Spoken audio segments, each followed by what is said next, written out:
Es hora de despertar, querido. La falta de espiritualidad latente en el mundo contemporáneo ha colocado al ser humano en una situación de indefensión absoluta. Trabajamos por trabajar, opinamos por opinar, caminamos por caminar y, lo más grave de todo, pensamos por pensar. Déjame advertirte de que no es valiente quien se desprende de un código ético sin más justificación que su ciega intuición, sino quien es capaz de construir un conjunto de reglas, principios, valores, creencias y patrones de comportamiento que le otorgue sentido a su caminar. Yo fui el primer iluso que se dejó llevar por el viento. Aún recuerdo mis errores pasados. Tras abandonar el teocentrismo, mi vacío moral y espiritual me condujo a la más profunda desgracia. Ya no tenía seguridad en nada ni en nadie. No sabía quién me había colocado en este mundo, por qué lo hizo y qué esperaba exactamente de mí. Pero resurgí. Y no porque volviera a Dios, sino porque descubrí un modus vivendi que repararía mi propósito de vida y el de miles de personas. El estoicismo. Así pues, la necesidad de poner los puntos sobre las íes era demasiado imperante como para ignorarla.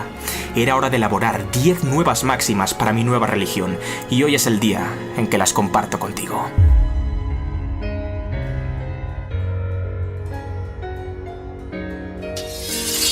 Después de cada triunfo del Imperio Romano, la mayoría del pueblo dirigía su mirada al victorioso general que marcharía al frente de su poderoso ejército.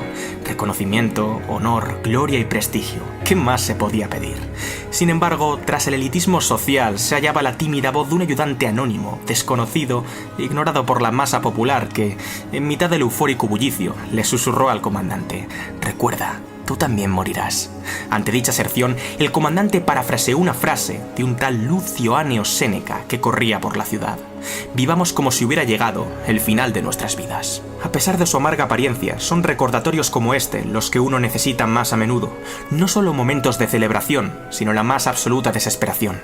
Sí, consumimos cada ápice de nuestra existencia ignorando el más obvio de los pensamientos por completo. Y para colmo, hacemos todo lo posible para fingir que no es cierto.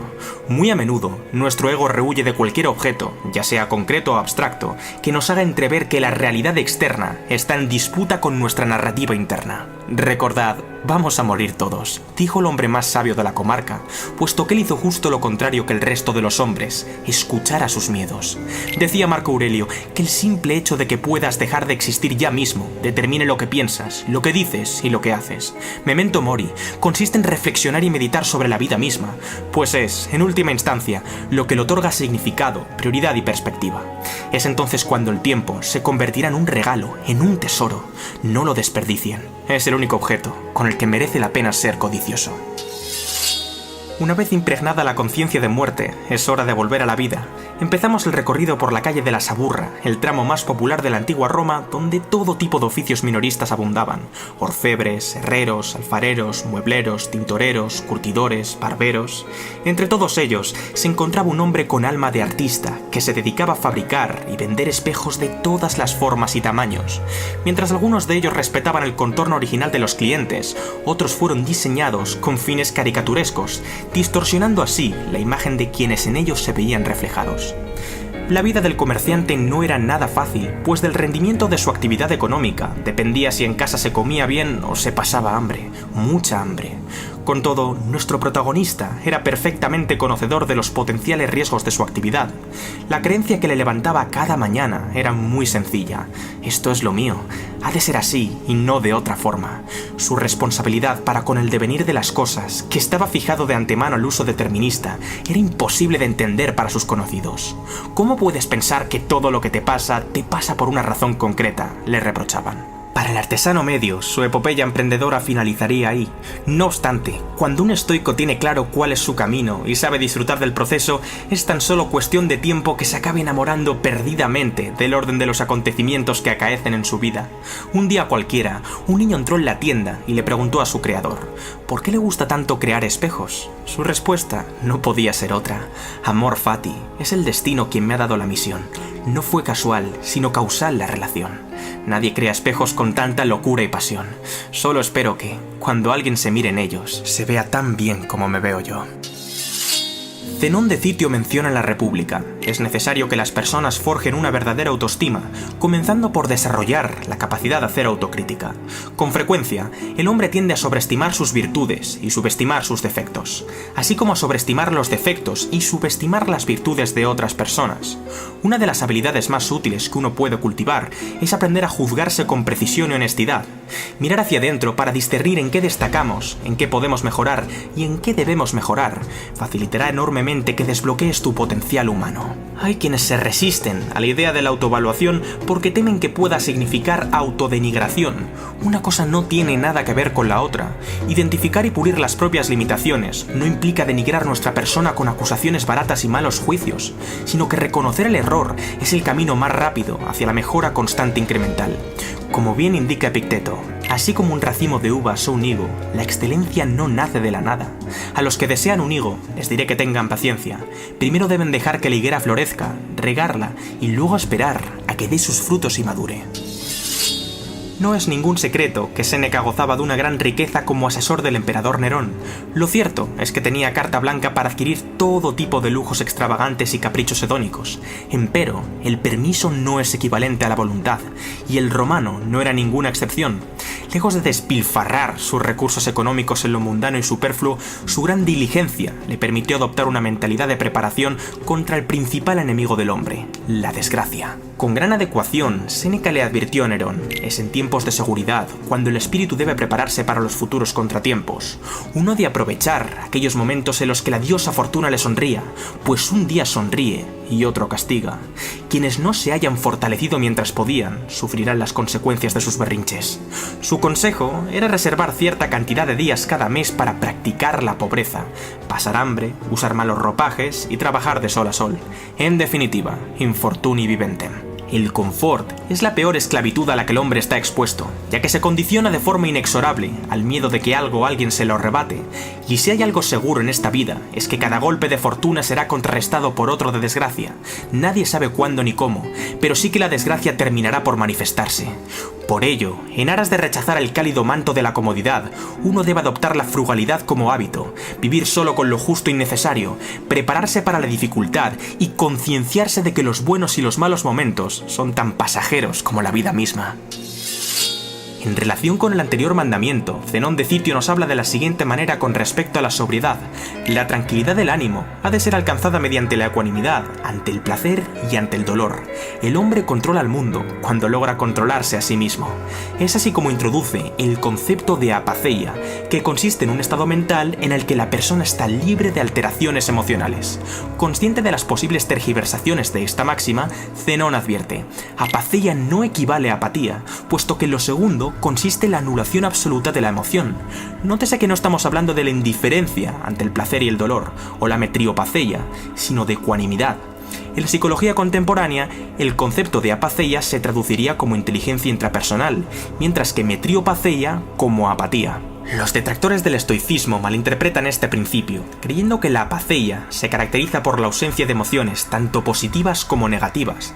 Nada más lejos de la realidad, adoptar una actitud de indiferencia ante las pasiones coloca al sujeto en un estado de desapego de la realidad, lo cual conduce inexorablemente al caos.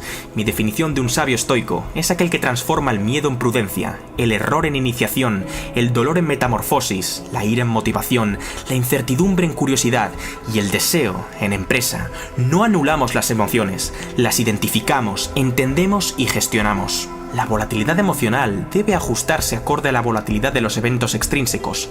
Puesto en palabras más sencillas, dado que el caos reinante en la naturaleza trae consigo celebraciones y disgustos sin previo aviso ni permiso, la mejor estrategia a largo plazo es controlar la euforia desenfrenada en momentos de esplendor y al mismo tiempo limitar la melancolía en momentos de angustia. Bien lo venía advirtiendo Aristóteles: la virtud se encuentra en el punto medio entre los excesos y las carencias de emoción.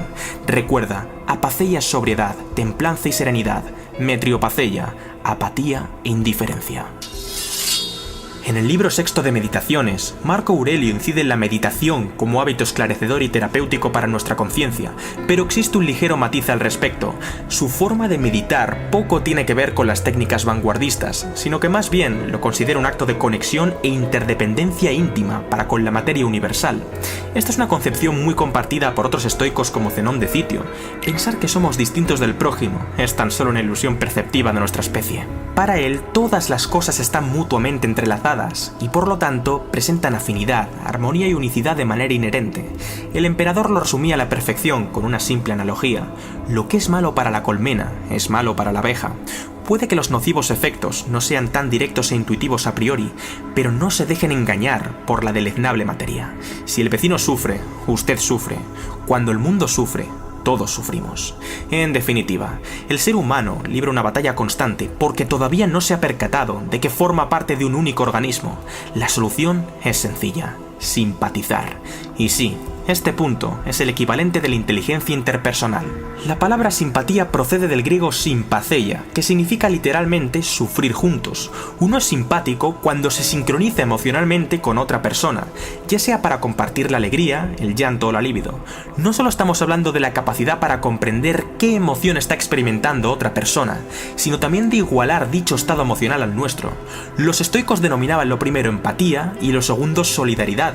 La psicología moderna, empatía cognitiva y empatía afectiva. En cualquier caso, la idea está clara. El vecino también ama, desea, ríe, llora, sufre, gruñe, bosteza y muere.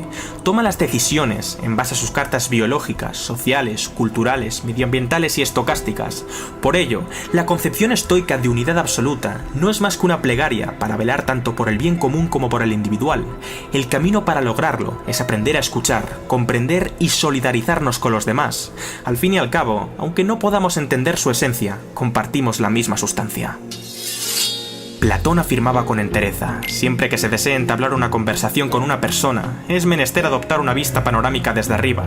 Marco Aurelio recogió los escritos de Platón y profundizó aún más en la vista panorámica a la que el griego se refería.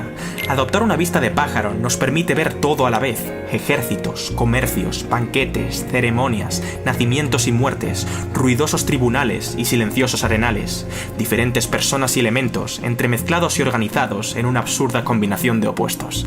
Es aquí cuando el romano alude al concepto de simpatheia para dotar de sentido global al cosmos. Recuerda, todo está interconectado. La finalidad de este ejercicio es dar un paso atrás, disminuir el zoom y contemplar la vida desde un punto de vista infinitamente mayor al nuestro.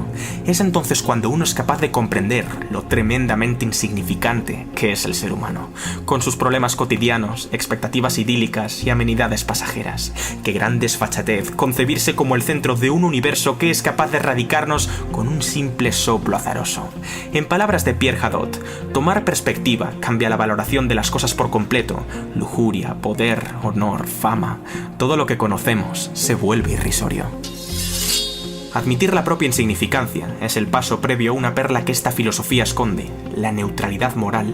Nuevamente, no ha de sacarse este principio de contexto, ya que no se refiere a las acciones, sino a los eventos. Dicho de otro modo, nuestros actos sí son susceptibles de ser buenos o malos, pero las circunstancias externas y los eventos azarosos no tienen carga moral alguna. Al principio, interiorizar este punto puede resultar un tanto complicado. ¿Cómo no va a ser malo el diagnóstico de una enfermedad crónica, la muerte de un ser querido o un desastre natural? No obstante, si lo piensas detenidamente, te darás cuenta de que la maldad per se no reside en el acontecer de la aleatoriedad. Epicuro fue el primero en formalizar el siguiente precepto: las cosas no son buenas o malas en sí, sino la manera en la que las interpretamos. Elige no ser dañado y no sentirás daño. Supón que estás intentando ayudar a alguien que se rehúsa a cooperar contigo, no para de quejarse y cree que siempre tiene la razón. En lugar de un obstáculo desagradable que ha de ser eliminado, tienes ante ti una oportunidad de oro para pulir valores virtuosos como la paciencia, la tolerancia, la asertividad, la templanza y el respeto. Si eres capaz de extrapolar esta habilidad a todos los ámbitos de tu vida, has ganado la partida. No podemos cambiar lo que ha pasado, pero sí nuestra perspectiva acerca de si lo que ha pasado nos conducirá a realizar buenas o malas acciones. La decisión de reinterpretar la realidad, que nada tiene que ver con alterarla, modificarla o maquillarla, te corresponde únicamente a ti. Por este motivo, la manera en la que entendemos lo que nos sucede tiene mucha más importancia que lo que nos sucede en sí. Marco Aurelio dejó para el recuerdo una frase extraordinaria: el impedimento a la acción posibilita la acción. El obstáculo no es una piedra en el camino, es el propio camino. En su discurso de la tranquilidad, Epicteto marca a modo de consejo que los litigantes deberían tener en cuenta que, por mucho que hayan entrenado su capacidad de persuasión, no siempre serán capaces de convencer a jueces y senadores. La cuestión que aquí reside es, ¿hasta qué punto cambiar la opinión de otra persona es un factor que depende de nosotros? Un buen estoico se encargará de pulir su discurso, reordenar sus argumentos y animar a los oyentes a reconsiderarlos en su soledad, pero jamás atribuir el hecho de ganar o perder al resultado del litigio. Es precisamente las acciones que recaen bajo nuestra área de influencia en las que uno debe enfocarse. Incluso si el destino final está en manos del juez, nadie le puede quitar al litigante el control sobre sus pensamientos, deseos y acciones. Si la gestión interna es lo suficientemente buena, no hay circunstancia alguna que tenga el potencial de erradicar su arsenal de creencias, valores y comportamientos. El universo y los dioses podrán decidir si el árbol del esfuerzo otorga sus frutos, pero jamás podrán privarte de plantar la semilla. Los escritos de Cicerón exponen un ejemplo muy ilustrativo al respecto. Un arquero puede practicar incontables horas al día, elegir el arco más robusto y la mejor flecha, mantener dichos utensilios y concentrarse hasta el segundo en el que dispara. ¿Qué sucede desde el instante en el que la flecha sale del arco? Aquí es donde finaliza el control. Una ráfaga de viento podría desviar la trayectoria del disparo, o el blanco podría moverse, especialmente si se trata de un soldado enemigo o un animal ágil. Por este motivo, los estoicos consideran ridículo vincular la autoestima y la valía personal del arquero al hecho de que haya acertado o no. Lo verdaderamente importante es lo que permanece bajo su área de control, es decir, lo que depende de él. Si algo no depende de ti, dedicar tu valioso tiempo en el lamento y el llanto carece de sentido práctico. Así pues, la dicotomía de control se puede sintetizar en esta joya de Epicteto: si voy a morir, moriré cuando llegue el momento. Como me parece que aún no es la hora y tengo hambre, voy a comer. Los discursos de Cicerón recogen una seria advertencia: vigilen de cerca a aquellos amigos y familiares cuyo comportamiento esté ligado al vicio moral. En ocasiones, uno ha de elegir entre renunciar a la mala gente para progresar o conservarlos para sentirse amado. Empero, no hay peor negocio que la compra de un amor temporal que conduce inexorablemente al estancamiento permanente. Soy consciente de que gran parte de la audiencia está dotada de unos altos niveles de empatía y humildad, motivo por el cual me preguntarán: ¿de verdad soportar los defectos de una persona es para tanto? Como gran parte de las cuestiones éticas que nos plantea la vida, la respuesta es: depende. La tolerancia y la asertividad son herramientas indispensables en las relaciones humanas, y su carencia condena a muchos a la soledad más absoluta.